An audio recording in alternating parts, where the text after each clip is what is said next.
Before starting work, I chose thick A1 paper. This size gives me enough space to work with large details, especially in portraits with a background. My paper's of medium texture, not too grainy, but not completely smooth either.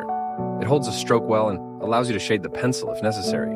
I chose a B2 pencil for its softness. It gives a good depth to the line, does not scratch the paper, and is easy to control when changing the pressure. My eraser is a regular vinyl one. It does not leave dirty spots and allows you to carefully correct the shape. At the preparation stage, I barely touch the paper. I outlined the composition with the light lines. My task is to fit the girl's figure into the space of a window or arch. This is not just a background. It is an element that sets the mood for the entire scene. I started with the central vertical axis. This helps not only to align the face, but also to monitor the symmetry of the shoulders, eyes, and ears. Then I outlined the shape of the head, oval, slightly tapering towards the chin. I outlined the arch boundaries with a wide, arched contour. It will act as a visual frame. I always start working with the face by dividing the oval into proportional parts. The horizontal line is the eye level, approximately in the middle of the oval. The lower third is the nose, even lower is the mouth line. In the background is a stylized arch. I used a simple linear approach. I set the perspective with a slight tilt, added decorative elements, lamps, bricks, and wall textures. They do not compete with the portrait, but give depth. The first thing I did was work on the background. This is an important stage that sets the overall mood and color temperature of the entire composition. I used a medium brush, water-diluted acrylic, and worked in the wet-on-dry technique to maintain clarity and saturation. The main colors are bright sky blue, applied in wide strokes, creating a slight gradient, slightly darker at the top and lighter closer to the bottom edge. This creates the effect of depth and aerial perspective. The next step was the golden arch, an important decorative element that shapes the space around the character. For it, I took a thin brush to carefully draw orange contours, then filled them in with a fan brush, applying yellow-gold paint with light splashes of green and orange shadows to give the arch volume. All the symbols and signs inside the arch were also drawn with a thin brush. Now I moved on to the character itself. I started with the dress and skin to work from the general to the specific. For the dress, I used a medium brush again. A rich blue was applied evenly, with strokes along the body shapes to emphasize the volume and direction of the fabric. Then I added dark lines of folds with a thin brush. The trim, a gold border, was painted on top to emphasize the elegance of the clothes. The skin color was mixed separately. I used ochre, white, a drop of scarlet, and a little brown. I applied it with smooth strokes with a medium brush, diluting it with water for transparency in the shadows. For the blush and warmer areas, shoulders, chest, neck, I added a little more red pigment. Detailing the face is a delicate process. I used a thin brush. I started with the lips, bright red but softened so as not to stand out from the general range.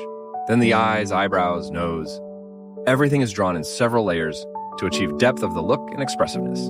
Particular attention is paid to the pupils and highlights in the eyes, which add liveliness. The earrings and pendant are painted with scarlet paint with the addition of highlights of white, as if reflecting the light. The very last and one of the most labor-intensive stages is the hair. Here I used a fan brush to create the effect of volume and fluffiness. The main tone is warm brown. On top of it I added lighter strands, creating a play of light. I drew individual hairs with a thin brush, moving in the direction of growth. It was at this stage that I lingered the longest. I wanted to convey natural splendor and liveliness. The work turned out bright and expressive. Using 3 brushes gave me the flexibility I needed. The fan brush did a great job with hair and textures, the medium brush with the background and clothing, and the thin brush with facial details and ornaments. Water as a solvent helped to vary the transparency of the layers and soften the transitions. Critical analysis of the painting. Female portrait in a decorative arch. Style, decorative realism with elements of symbolism and stylization. What worked well?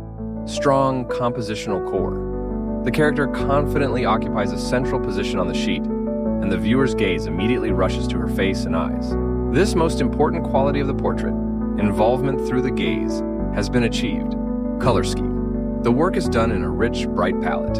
The combination of warm gold, arch, and jewelry with cold blue dress and background looks especially good.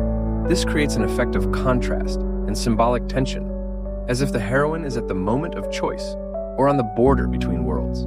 Hair is an expressive part of the image. It is obvious that the artist paid special attention to the hair.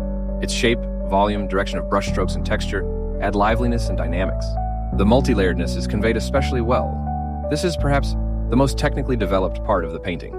The arch frame as a symbol. The arch, decorated with runes and decorative lines, works well as a symbolic portal or frame, referring to ancient cultures or mythology. It gives the work a narrative, subtext, and depth. What could be improved? The neck and shoulder girdle look a little unnatural, too elongated and flat. The transition between the neck and chest could be made softer and more anatomically accurate. This is especially important given the central role of the character. Despite the brightness, the painting loses volume in places. For example, the skin on the face and chest looks almost flat.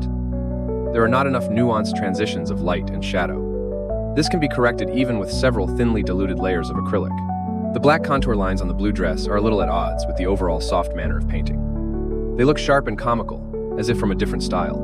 It would be better to make them thinner or use shades of similar tones in order to preserve the decorative effect, but not lose the harmony. Background a bit empty in places. Despite the good gradient, the background still feels a bit dead. It lacks depth or atmospheric details. Even a light brush texture or a hint of clouds, an ornament, a symbol could enliven the plane. General impression of the style. The style of the painting can be described as decorative realism with elements of fantasy and symbolism. There is no strictly academic elaboration here, and this is not a minus, rather. The author's choice is towards expressiveness, character, and emotionality. The work resembles illustrations for fairy tales, ancient legends, or myths. Recommendations and wishes. Add more volume through chiaroscuro, especially on the face and chest. Soften the black lines on the dress. You can replace them with a darker blue or warm brown. Develop the background either decoratively or symbolically. In the future, expand the color nuances of the skin. This will add liveliness. Perhaps introduce an additional element next to the heroine, a symbol or creature, to strengthen the narrative. This picture is made for lovers of fantasy, legends, heroic sagas, and female images. Those who appreciate decorative art and bright colors.